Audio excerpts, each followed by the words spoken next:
Welcome to the Episcopal Church of the Holy Communion. Thank you for joining us for this sermon. You can find all of our sermons at holycommunion.net and our Facebook, YouTube, and podcast channels. Consider hitting like or subscribe.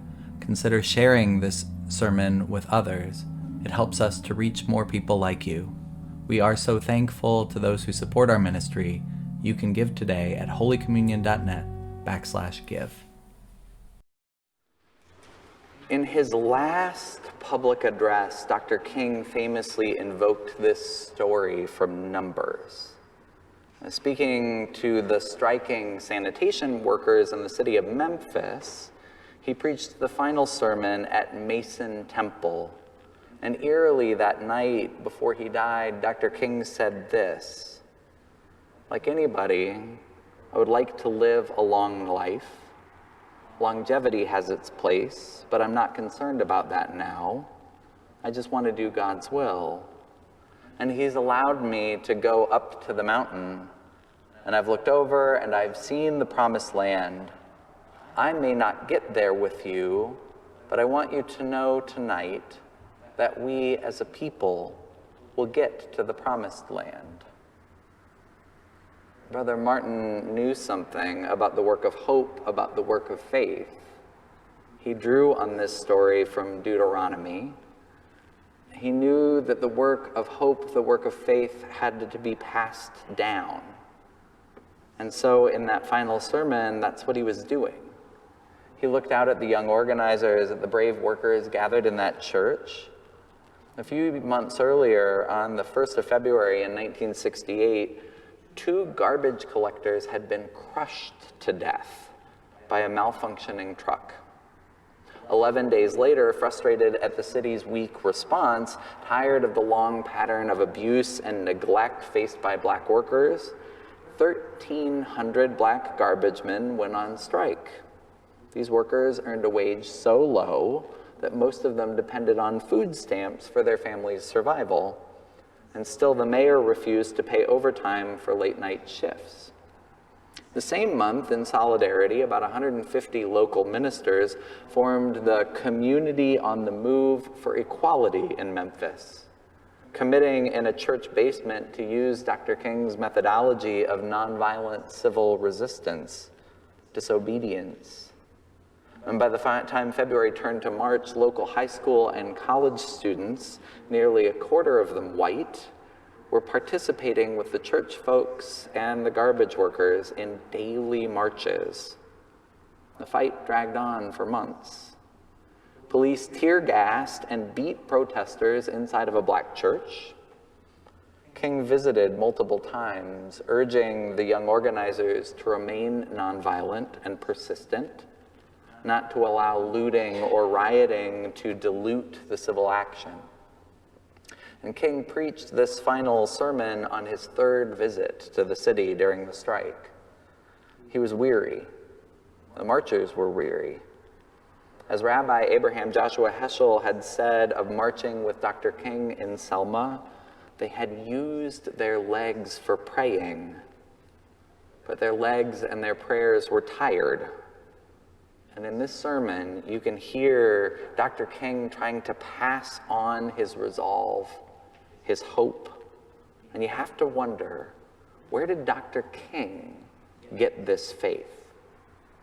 And today, as we prepare for Dr. King's birthday, his holiday, my sermon is about mountaintops and mentorship. Dr. King used his last public address to give people hope, to give them a vision of what was possible, the vision he often called the beloved community, justice and equity for people of every race. King knew for the movement to live on, he had to pass along the faith. He had to pass along the vision. And after all, King knew he had received this vision from the generation before him. King's father served as the minister at Ebenezer Baptist in Atlanta for 4 decades. Much of our nation's remembrance will be centered there at Ebenezer Baptist tomorrow, where his dad was minister. But I want to talk about a different mentor of Dr. King's today, Howard Thurman. Thurman graduated from Morehouse College with King's dad, with Martin Luther King Sr. Thurman was the valedictorian.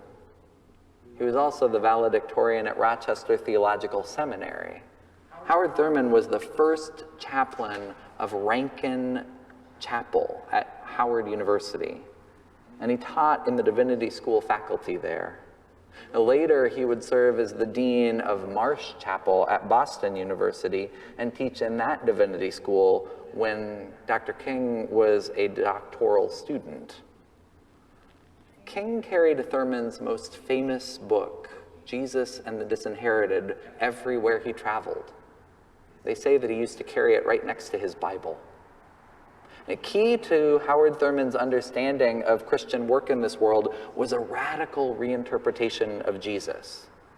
In the book, Thurman critiques the church, at least the church of his day, probably the church of today. Thurman believed any religion claiming to root itself in Jesus must have something to say to people with, quote, their backs against the wall. Central to Howard Thurman's understanding of Christ is his realization Jesus was a member of a minority group in the midst of a larger, dominant, controlling group. Long before James Cone declared Jesus was a black man, Howard Thurman identified this with Christ. In Jesus' story, Thurman saw the stories of his own people, and so many throughout human history. The book was first published in 1949, and as I said, his words were not the mainstream interpretation of Jesus. Indeed, in the years since the publication of Jesus and the Disinherited, many have found the words an antidote to the Jesus they were taught by the church. Episcopal priest and best-selling author Barbara Brown Taylor counts herself as one of the people who Thurman inspired to take back Jesus.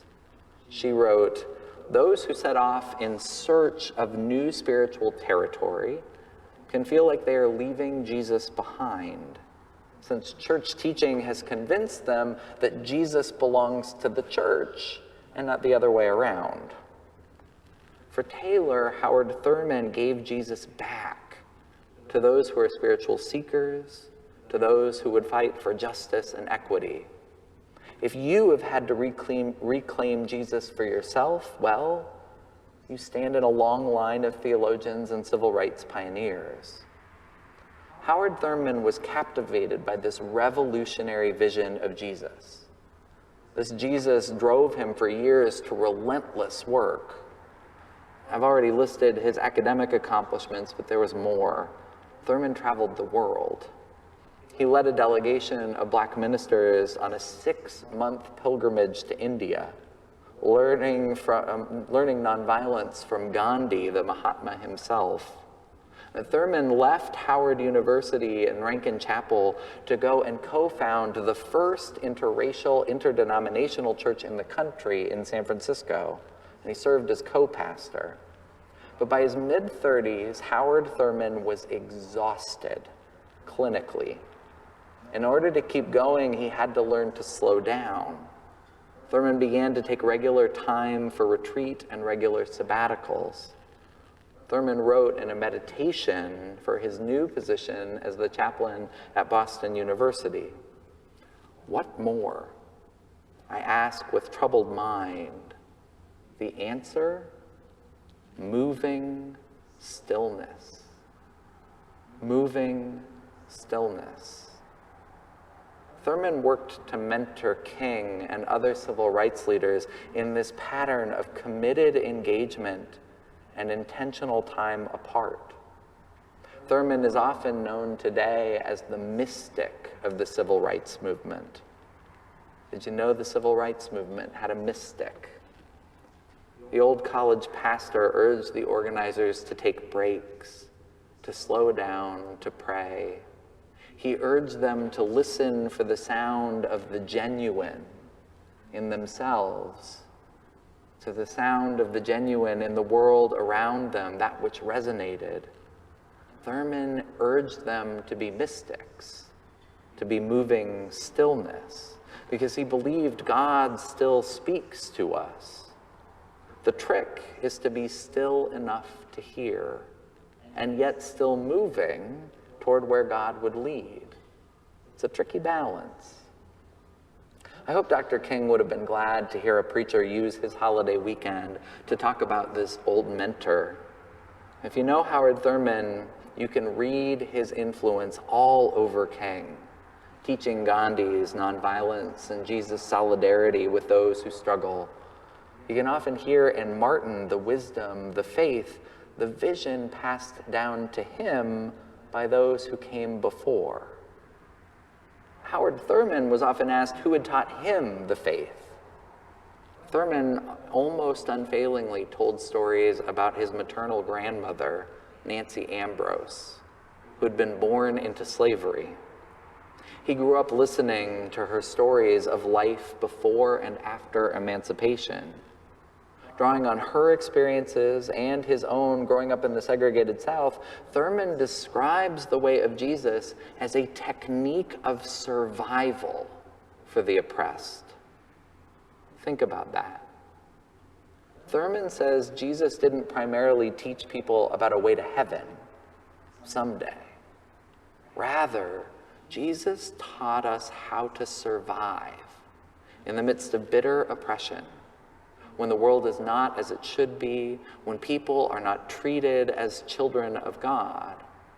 And when the church gets too powerful, it often fails to teach about Jesus. The powerful church tries to remake Jesus in its own image.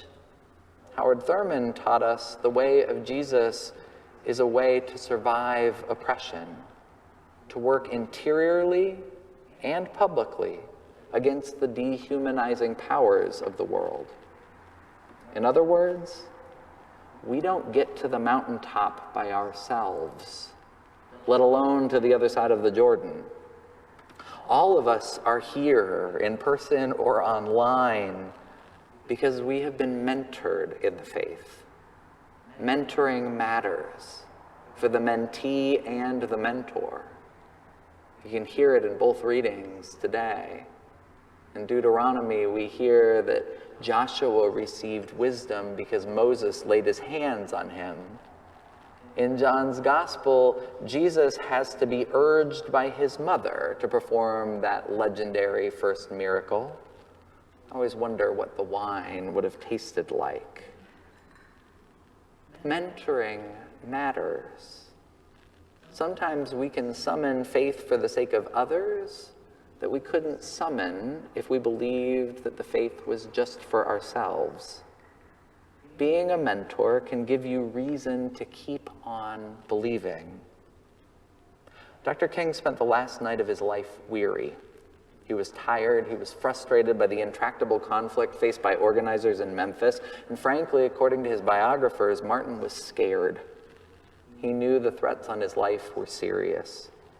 But he climbed into that pulpit because he knew the people needed a vision to keep going. Martin Luther King knew that he was the steward of a faith bigger than his exhaustion, bigger than his ego, bigger than him. King was assassinated the next day on the balcony of the Lorraine Motel. And just 4 days later, his widow, Coretta Scott King, led 42,000 people through the streets of Memphis in a silent march to City Hall. 8 days later, after all these months of protest, the mayor would finally concede to the workers' demands, recognizing the union and increasing the wages. And still later that summer, the union had to threaten another strike in order to get the city to follow through on the mayor's commitments. Moses never knew the promised land. King died knowing the journey had a long way to go.